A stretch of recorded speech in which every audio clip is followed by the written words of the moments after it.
Graça e paz a todos. Estamos aí de volta para gravar mais um vídeo, registrar mais uma mensagem da Palavra de Deus. E hoje nós queremos fazer uma conclusão. Iniciamos aí uma série de mensagens. Na verdade seriam 3, fizemos 2. E hoje nós vamos fazer a terceira para trazer um pouco mais de entendimento para todos que estão acompanhando. Eu quero chamar a atenção de todos os que puderem para abrir a sua Bíblia no livro de 1 Coríntios. Vamos procurar juntos aí. 1 Coríntios, capítulo 12, versículo 27 e 28. Diz assim a palavra: Ora, vós sois o corpo de Cristo, e seus membros em particular. E Deus colocou alguns na igreja, primeiro apóstolos, em segundo lugar profetas, em terceiro mestres, depois milagres, depois dons de curar, de ajudar, de governar, de diversidade de línguas. Voltando um pouquinho para o livro de Atos, o capítulo 2, versículos 38, a Bíblia nos diz o seguinte: Então disse-lhes Pedro: Arrependei-vos e seja batizado cada um de vós no nome de Jesus Cristo para a remissão dos pecados, e recebereis o dom do Espírito Santo, porque a promessa é para vós e para vossos filhos, e para todos os que estão longe, todos quantos o Senhor nosso Deus chamar. E com muitas outras palavras ele testificava e os exortava, dizendo: Salvai-vos desta geração perversa. Então os que alegremente receberam a sua palavra foram batizados, e naquele dia acrescentaram-se em torno de 3.000 almas. E eles continuaram firmemente na doutrina dos apóstolos, e na comunhão, e no partir do pão, e nas orações. E sobreveio temor a toda a alma, e muitas maravilhas e sinais eram feitos pelos apóstolos. E todos os que criam estavam juntos e tinham todas as coisas em comum. Vendiam suas propriedades e bens, e repartiam com todos os homens, conforme a cada homem necessitava. E perseverando todos os dias concordemente no templo, e partindo o pão de casa em casa, comiam o seu alimento com alegria e singeleza de coração, louvando a Deus e tendo o favor de todo o povo. E o Senhor acrescentava diariamente à igreja os que estavam sendo salvos.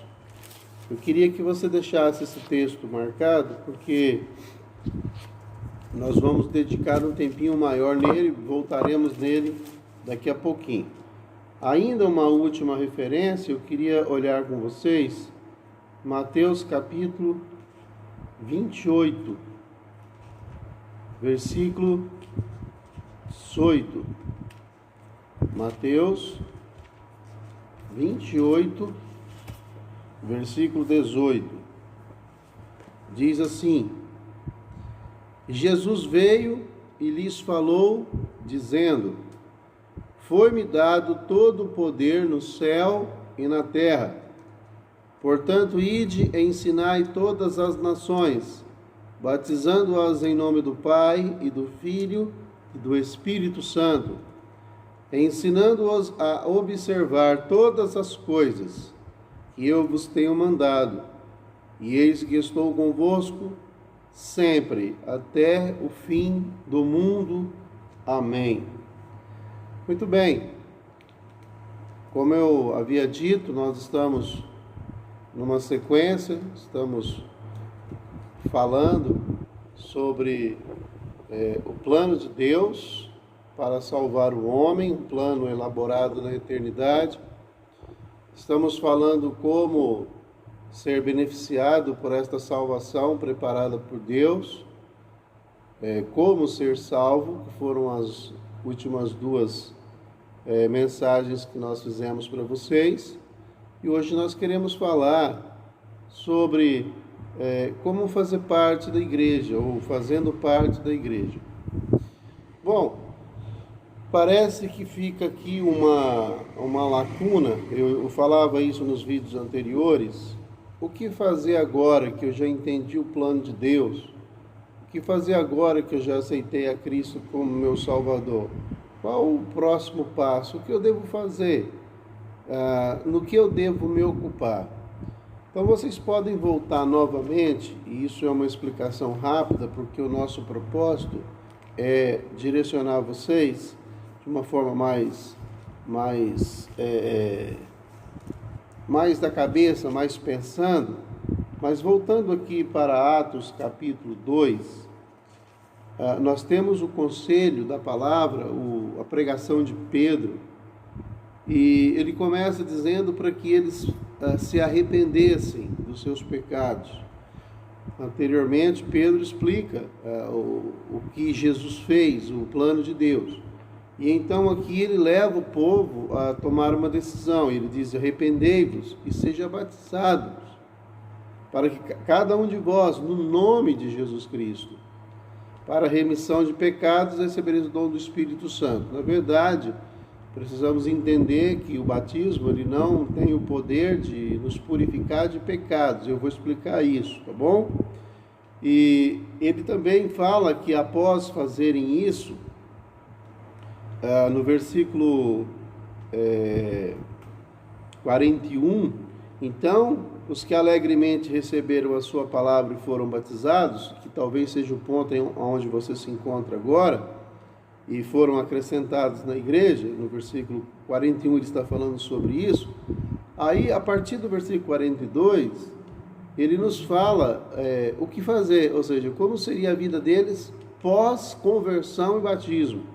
Então ele fala: e eles continuaram firmemente na doutrina dos apóstolos, na comunhão, no partir do pão e nas orações. Estas eram as coisas das quais eles se ocupariam doravante, e estas são as coisas das quais você deve se ocupar agora, depois que aceitou a Cristo como Salvador. Interessante que ainda nós continuamos olhando, e fala que sobreveio no versículo 43 temor a toda a alma, e muitas maravilhas e sinais eram feitos pelos apóstolos. No início da igreja, Deus estava, através deles, fazendo grandes sinais, porque era necessário que o Evangelho fosse credenciado. E todos os que criam estavam juntos, e tinham todas as coisas em comum. Olha que bacana. Então, a partir do momento em que eles se convertiam e eram batizados, a Bíblia fala que eles estavam juntos e todas as coisas para eles eram comum, ou estavam vivendo de forma em comum. Ou seja, eles abandonavam o mundo, eram convertidos a Cristo e agora entendiam que formavam um grupo que nós chamamos de igreja. A palavra igreja, do grego, é eclesia, e quer dizer um grupo de pessoas chamados para fora. Mas trazendo uma explicação mais profunda, o que é igreja? É um grupo de pessoas tiradas do mundo, convertidas a Cristo, que se unem e reúnem com um propósito de servirem a Deus. Então, esta é a história, esta é a vida daqueles que acreditam, que creem em Cristo, que são batizados, fazem parte da igreja e que agora estão aí servindo aos propósitos de Deus. Fala que para resolver alguns problemas, no versículo 45, eles vendiam suas propriedades e bens e repartiam com todos os homens, conforme cada um necessitava. Então, um cuidava do outro.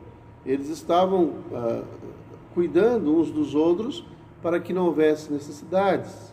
Isso é o que nós aprendemos depois, talvez em outro momento falaremos sobre os domésticos na fé. Mas, além de estarem cuidando, se reunindo, no verso 46 fala que eles perseveravam todos os dias concordemente no templo. Hoje a igreja, ela se reúne, o exemplo da nossa, ela se reúne na quarta-feira para culto doutrinário, na sexta para oração e no domingo de manhã, escola dominical e à noite, culto evangelístico. Mas aqui fala que eles, na igreja primitiva, eles estavam todos os dias, de forma unânimes, para que pudessem servirem ao Senhor. Eles também partiam o pão de casa em casa, havia fraternidade, havia comunhão, eles exercitavam entre eles singeleza de coração, eles amavam uns aos outros, eles eram amigos, eles realmente estavam cuidando uns dos outros. E no verso 47, louvando a Deus e tendo o favor de todo o povo, e o Senhor acrescentava diariamente à igreja os que estavam sendo salvos. Eles não apenas estavam ali reunindo, eles não apenas estavam perseverando na doutrina dos apóstolos, eles não apenas estavam tendo comunhão uns com os outros, mas eles também viviam uma vida que a comunidade externa, como ele está dizendo no finalzinho aqui do versículo 47, e tendo o favor de todo o povo. Eles não eram questionados, né? Talvez eram admirados, porque eles estavam vivendo uma vida agradável, uma vida diferente daquela que anteriormente eles estavam vivendo. Bom, eu quero agora voltar para o nosso plano, que é de trazer entendimento, facilitar o entendimento daqueles que estão juntamente conosco acompanhando aí estas mensagens.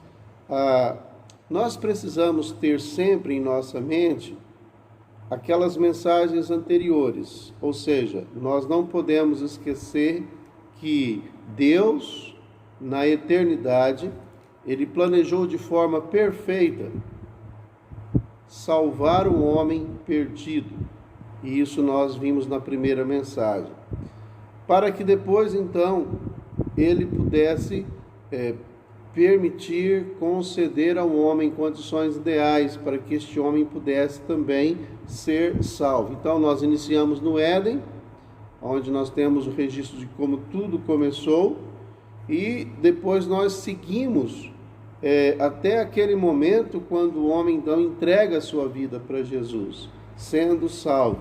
E aí nós chegamos no Calvário, o ponto principal, onde Cristo morreu para salvar o homem, onde Ele deu a sua vida em resgate das nossas. Aprendemos e conhecemos o plano de Deus para nos salvar. Aceitamos a Cristo como nosso Salvador e fomos salvos. Agora, o que fazer? Então é desse ponto que nós queremos partir, né?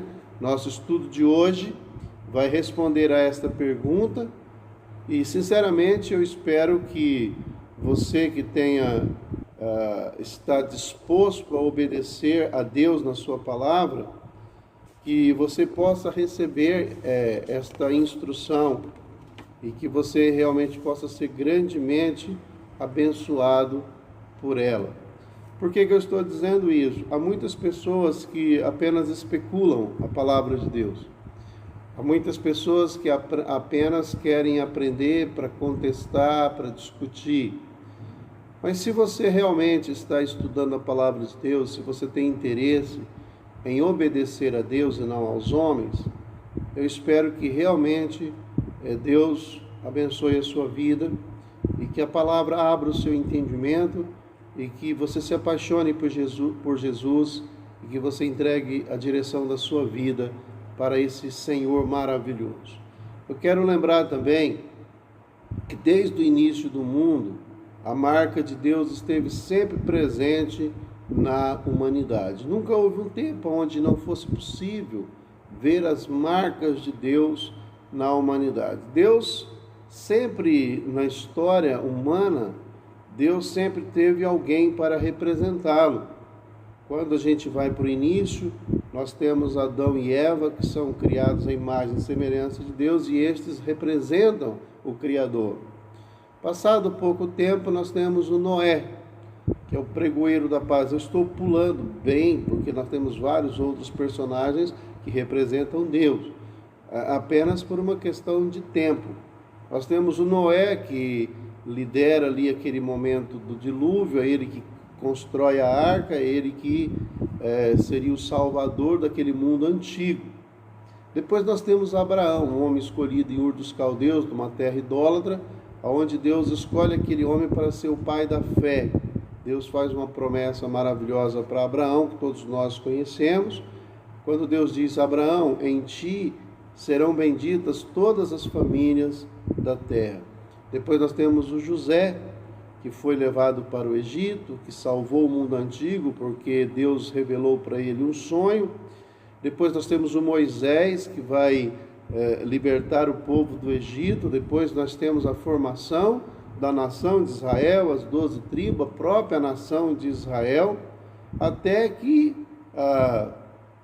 chegou o momento quando o próprio Deus, ele se faz homem e habita entre nós. Em João capítulo 1, versículo 14, a Bíblia fala que, no verso 1 de João, a Bíblia fala: no princípio era o Verbo estava com Deus e o Verbo era Deus.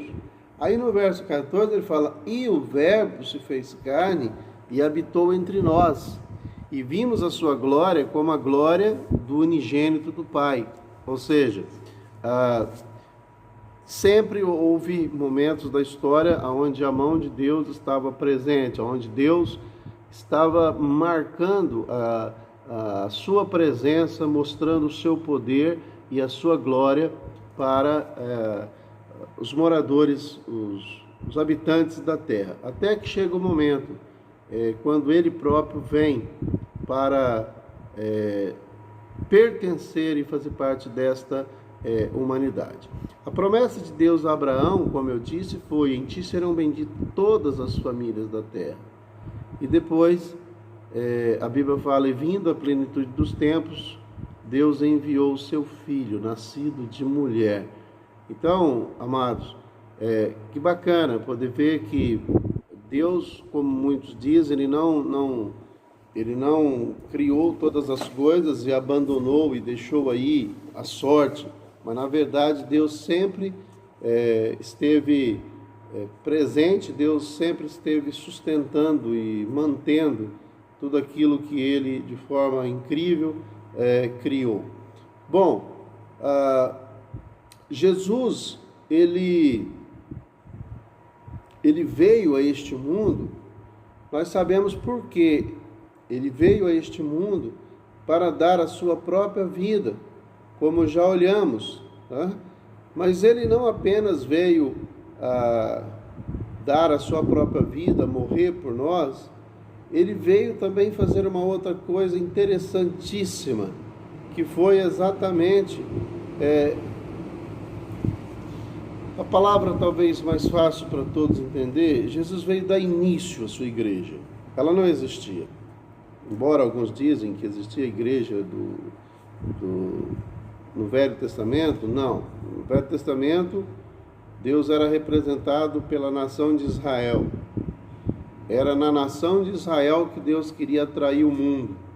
Mas agora, nós temos aqui o momento quando Deus inicia a sua igreja.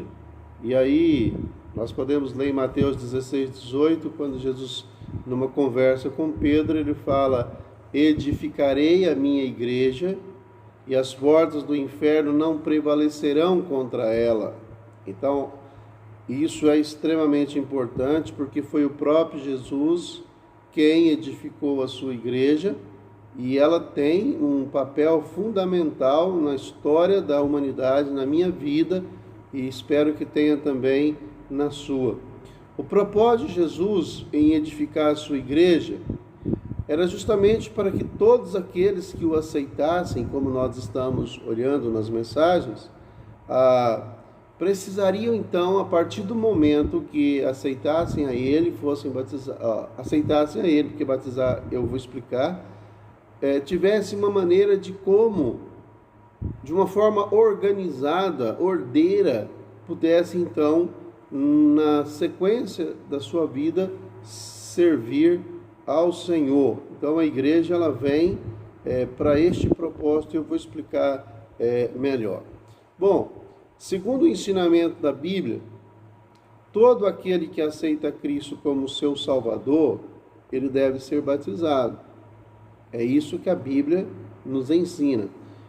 Isso é tão ligado que Marcos diz: aquele que crer e for batizado será salvo. Nós sabemos que batismo não salva, mas subentende que aquele que aceita Cristo deve obedecer esta ordem de Jesus, que é ser batizado, porque o batismo ele só deve ser administrado para pessoas que se convertem, para pessoas salvas.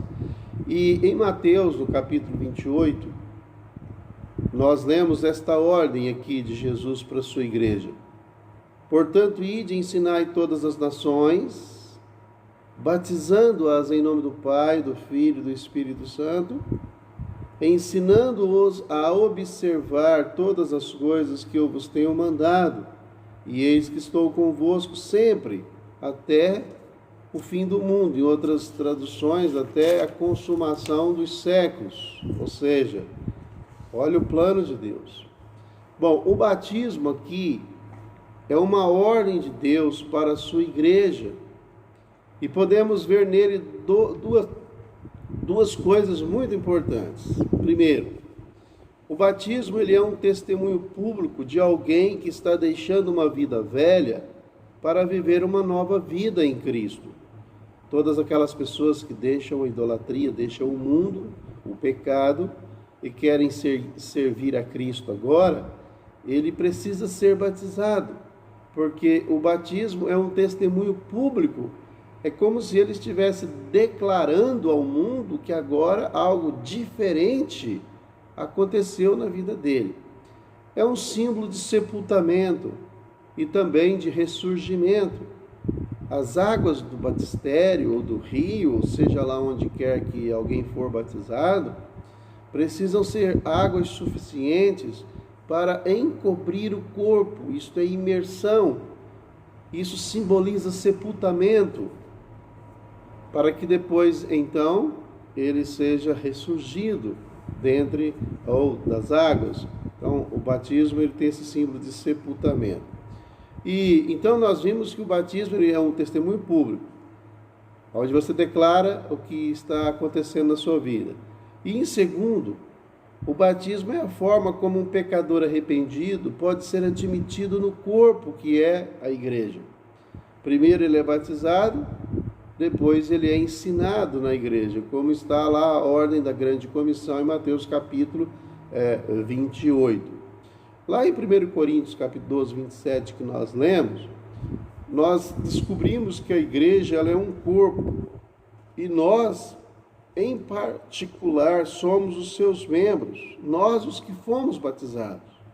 Então pense, a igreja ela é um corpo, e nós somos membros, e fazemos parte desse corpo. Igreja não é casa, igreja não é templo, igreja é pessoas, a igreja é formada de pessoas. E no versículo 28 do capítulo 12 de 1 Coríntios, a Bíblia diz que Deus colocou alguns na igreja com funções específicas, ou seja, quem controla a igreja é Deus, e Ele acaba selecionando e capacitando pessoas, dando dons espirituais, para que essas pessoas exerçam funções neste corpo, que é o corpo dele, que é a sua igreja. E alguns membros da igreja, eles serão dotados de capacidades essenciais, para o bom funcionamento desse corpo. Porém, nós precisamos entender que a cabeça desse corpo é o próprio Senhor Jesus Cristo. Nós não podemos mandar na igreja. Nós não podemos decidir sozinhos na igreja. Nós vivemos num corpo onde somos unidos uns aos outros e Cristo é o cabeça da igreja. Bom, agora que você se converteu a Cristo, você precisa ser batizado. Este é o próximo passo. Fazer parte do corpo de Cristo, que é a sua igreja. Para que desta forma, de maneira ordeira, você possa dar continuidade à sua vida cristã de uma forma orientada e organizada pelo próprio Deus. Então, Deus criou a sua igreja para que nós pudéssemos fazer parte dela, tá bom? Então, espero que você esteja entendendo. Partindo para o fim dessa exposição, eu quero falar de 5 propósitos de Deus para a sua igreja. E isso vai ajudar você a entender um pouco mais. Quero que você entenda que, fazendo parte da igreja, sua vida terá sentido, sua vida terá propósito, e não se perderá diante de tantos caminhos alternativos que nos afastam de Deus. Se uma pessoa, ele se converte, ele aceita Cristo, ele entende o plano, ele aceita Cristo, e ele não se une à igreja, provavelmente ele vai se perder pelos caminhos alternativos. Ele vai acabar tomando direções que vai afastá-lo de Deus. Em Provérbios capítulo 14, versículo 12, a Bíblia fala assim: há caminhos que parecem certo ao homem, mas o seu fim são os caminhos da morte. Então, para que você não se perca, Deus então quer que você seja batizado, faça parte da igreja. Na igreja, Deus tem pessoas que Ele capacita, que Ele escolhe, que Ele dá dons para estar orientando o corpo. A igreja ela é alimentada, a igreja ela é sustentada por Deus. Deus tem um propósito na vida da igreja e isso faz muito bem para você e te mantém no caminho. Bom, o primeiro propósito que eu queria ver com vocês, por que a igreja existe. Primeiramente, a igreja existe para adorar a Deus. Jesus, quando estava falando com uma mulher samaritana em João capítulo 4, ele fala assim: o Pai está à procura de quem possa adorá-lo em espírito e em verdade. Deus está procurando adoradores. Deus não está procurando técnicas de adoração. Deus está procurando pessoas verdadeiras, que são filhos dele, para que então possam adorá-lo em espírito e em verdade. Bom, essa é sim, sem dúvida, a principal razão da existência da igreja. Nós devemos amar a Deus sobre todas as coisas. Ou seja, nada nesta vida é tão importante como adorar a Deus. E é isso que nós ensinamos para os membros da igreja, a fim de que eles também não se percam em caminhos alternativos. Porque a vida, o mundo, o inimigo, ele sempre vai apresentar caminhos alternativos que te afastam de Deus. Mas você precisa entender que trabalho, estudo, seja lá o que for, nada é tão importante quanto adorar a Deus. E a igreja vai te trazer para este compromisso de estar adorando a Deus. Por isso a igreja tem um propósito de semanalmente oferecer cultos ao nosso Deus. A igreja primitiva era todos os dias. Nós fazemos isso na quarta, na sexta, domingo de manhã e domingo à noite. O que é culto? Culto é uma homenagem que nós prestamos ao nosso Deus, reconhecendo que Ele é Deus. Ou seja, os membros da igreja, eles já têm esse acordo. Nós somos membros de uma igreja, então nesses dias nós todos vamos nos reunir, unindo-nos para adorar a Deus. Olha que bacana. Então a igreja te mantém, e eu vou explicar ainda alguns outros pontos que são importantes também para você ter esse entendimento. Então, primeiro propósito, por que a igreja existe? Ela existe para adorar a Deus. O segundo propósito, a igreja existe também para manter os membros unidos, é o que nós chamamos de fraternidade, é o que nós chamamos de comunhão. Não pode existir igreja sem comunhão. Membros que não têm comunhão com os outros membros não pode ser considerado do corpo. Porque se você olha para o seu próprio corpo, seus membros estão unidos uns aos outros. Realiza a sua função beneficiando o outro. Então, se um para de usar, todo o corpo, se um para de trabalhar, se um para de exercer sua função, todo o corpo é prejudicado. A igreja é da mesma forma. Deus quer que nós Deus quer que nós estejamos unidos, juntos, um cuidando do outro, colocando em prática aquilo que aprendemos aí na sua palavra. Eu costumo dizer que a igreja é uma maneira de nós provarmos se realmente nós somos crentes, se realmente nós entendemos o plano e fomos salvos. Porque se nós não entendemos o plano e não fomos salvos, nós não vamos conseguir viver em fraternidade. Há muitas pessoas que vêm para a igreja, tentam ficar aqui, mas não ficam. Por que não ficam? Porque não são convertidos. Porque o verdadeiro convertido, ele está preparado para realmente viver em fraternidade. E quem não quer viver em fraternidade, não aceitou a Cristo. A Bíblia fala, se alguém diz que ama Deus, mas não ama o seu irmão, é mentiroso, é assassino. Então não conheceu Deus, não teve nenhuma conversão legítima. Bom, quando nós estamos juntos na igreja, então nós teremos a condição de exercer perdão, nós teremos condições de amar uns aos outros, nós vamos ter condição de suportar uns aos outros, servir uns aos outros. Veja só, é de fato uma escola, é de fato um lugar onde nós temos a oportunidade de provar que somos crentes mesmos, porque nós estamos conseguindo amar os irmãos, nós estamos conseguindo suportar com todos os problemas. Enfim, a fraternidade é o segundo propósito da existência da igreja. Se nós não somos capazes de viver assim, é porque a nossa conversão não foi legítima. Aqueles que foram transformados por Cristo são capazes de viver no corpo, unidos, servindo ao Senhor. Bom, eu preciso acelerar um pouquinho por conta do nosso tempo, né? A igreja, em terceiro, ela existe para pregar o Evangelho. Bom, essa é a ordem de Jesus. Ele disse, ide por todo mundo e pregar o Evangelho a toda criatura, como disse Marcos, aquele que crê e for batizado será salvo.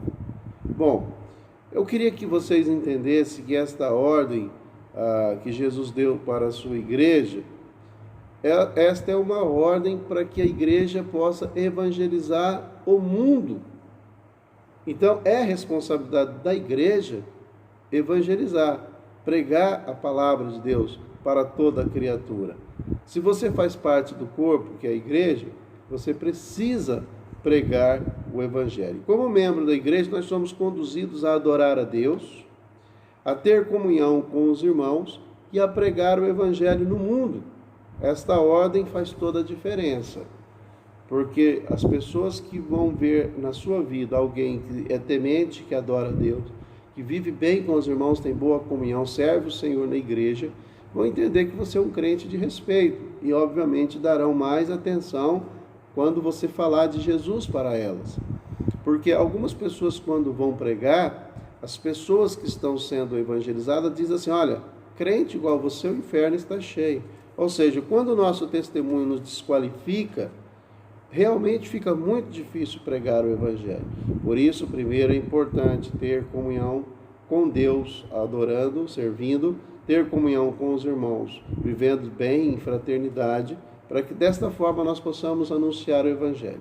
Como nós lemos lá em Atos, fala que a igreja se reunia todos os dias, a vida deles eram lindas, eles tinham uma comunhão maravilhosa e de uma forma meio que espontânea, meio que automática, a Bíblia fala que todos os dias o Senhor acrescentava à igreja aqueles que haviam de serem salvos. Então, 3 propósitos nós já olhamos: adorar a Deus, ter fraternidade, pregar o Evangelho. Bom, a igreja também ela existe para discipular. Todos aqueles que são evangelizados e aceitam a Cristo devem ser batizados pela igreja. E depois de batizados, esses novos crentes devem ser discipulados. Eles precisam ser ensinados como é a vida cristã, ou como ser crente em Cristo Jesus. E aí entra o trabalho da igreja, onde nós temos pessoas com dons diferentes, com capacidades diferentes. E esses dons e capacidades diferentes devem ser usados para esse propósito, ajudar aqueles novos que estão chegando na igreja, para treiná-los, para prepará-los, para ensiná-los a serem crentes fiéis ao Senhor. Então, os crentes mais velhos, os crentes mais experimentados, eles devem ser instrutores desses crentes novos que estão chegando na igreja. A igreja é um local onde os que sabem fazer ensinam os que ainda não sabem fazer. Então, recapitulando: primeiro propósito, adorar a Deus; segundo propósito, fraternidade; terceiro propósito, pregar a palavra; quarto propósito, discipular. Mas eu quero acrescentar um quinto propósito para que as coisas possam ter mais sentido. A igreja, ela existe para aguardar a volta de Jesus. A igreja, segundo a Bíblia, a forma muito romântica de dizer, a igreja, ela é a noiva de Cristo. E como noiva, ela precisa ter algumas características, como pureza, fidelidade, amor pelo seu noivo, paciência para esperá-lo, ser prendada, saber fazer as coisas. Então é lindo isso aqui. Nós somos a igreja, nós somos a noiva, nós estamos esperando a vinda de Jesus, e quando Jesus voltar, a igreja será arrebatada, como eu disse num outro vídeo sobre a volta de Jesus, e lá no céu haverá um casamento, o casamento de Jesus com a igreja, as bodas do Cordeiro, como nos ensina a palavra de Deus. Então nós cristãos, que fazemos parte da igreja de Cristo, nós devemos viver esperando a sua volta, para que quando ele voltar, nós possamos subir para nos encontrarmos com ele. Bom, assim é a nova vida em Cristo. Você que se converteu, que aceitou a Cristo, você deve ser batizado, fazer parte da igreja, e como membro de uma igreja, você vai adorar a Deus, você vai ter comunhão com os demais membros desta igreja, você, juntamente com os demais membros desta igreja, vai buscar a salvação de outras pessoas. Juntos vocês vão ensinar os novos crentes que vão chegar, e juntos vamos aguardar a volta de Jesus. Então esses são os propósitos de Deus para nós, através da igreja. Eu quero recordar que Jesus veio para que tivéssemos vida, e vida com abundância. Ser crente é maravilhoso. A nova vida cristã, ela é cheia de surpresas, cheia de coisas maravilhosas, não é entediante. Todos os dias nós podemos estar servindo ao Senhor juntamente com os irmãos, e a nossa vida passa a ter um verdadeiro sentido. A noiva de Cristo é a igreja, ela está se preparando, se ataviando como uma noiva pura, e ela está aguardando a volta de Jesus, e será o dia mais feliz da nossa vida, Então, esta nova vida em Cristo é a melhor vida que nós poderíamos viver. Que Deus te abençoe, que Deus te dê direção, e que você faça, como sempre, as escolhas corretas. Deus te abençoe.